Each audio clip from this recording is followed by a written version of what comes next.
I can feel it flowing through me like a river running free. I can sense it in the air now, and it feels like I'm coming on. I'm coming on. I'm coming on. I'm coming on.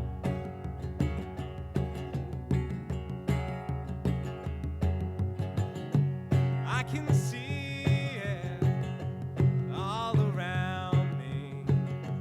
Misty mountains, ancient trees.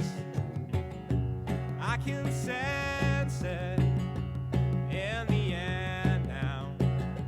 Soft and cool and crisp and green, and it feels like home. And it feels like home. And it feels like home. And it feels like home.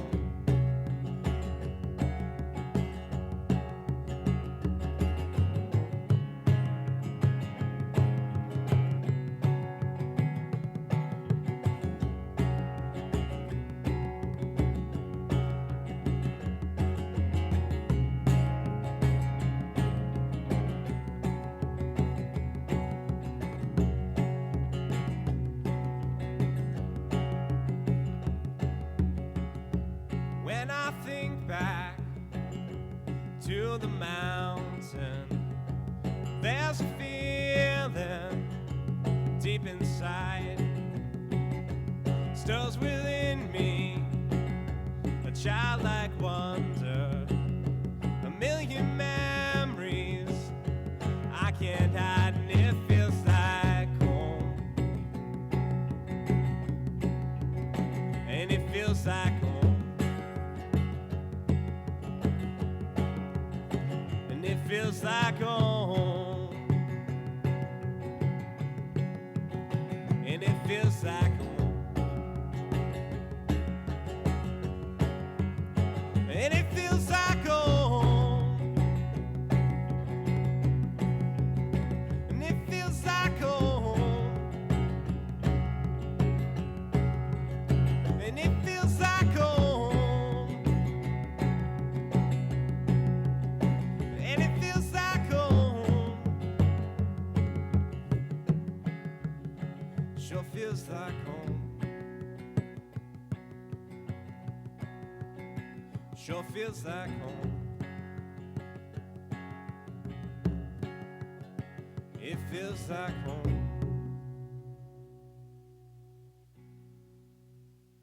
Feels like home.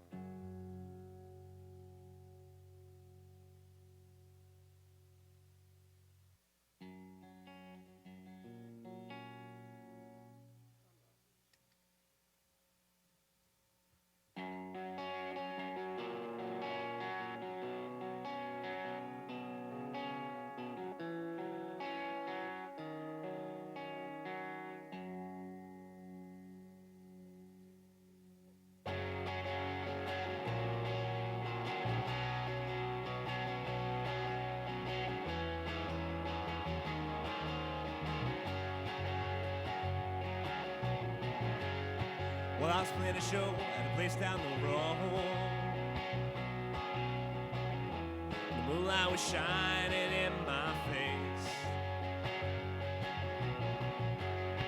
She was standing there in the front row, singing and dancing and feeling alright. We danced all night to a summer song, while the winter winds blew down the door. And then she turned and she smiled at me. We're back to a home in the sky. Well, I was walking around in the cold. The next time I saw that gorgeous face,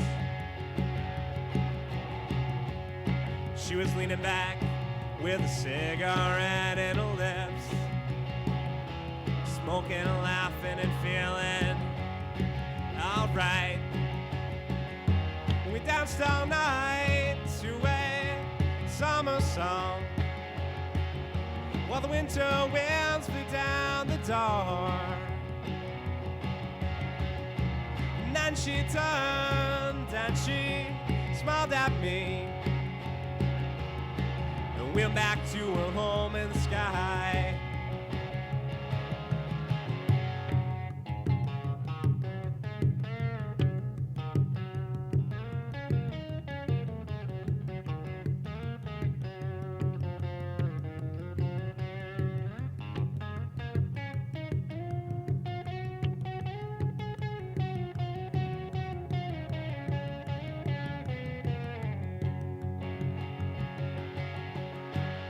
Well, the days were cold and the nights were long.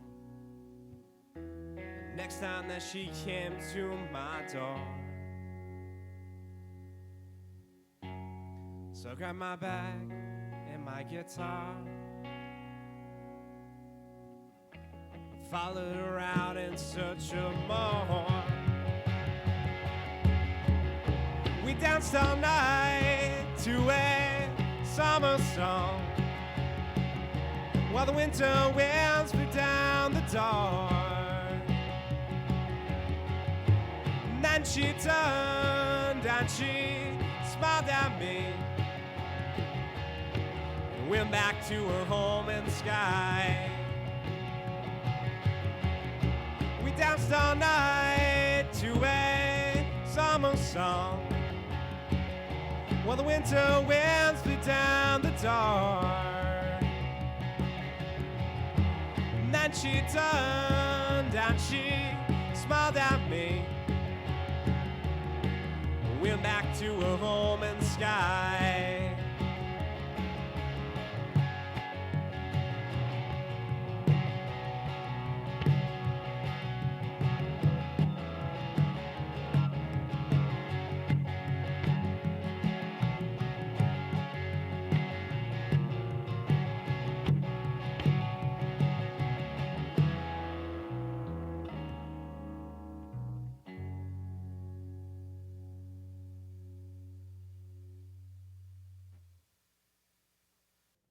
We're here with Joe Sabourin from My Mother's Mustache. Joe, that was swinging, man. Well, thank you very much.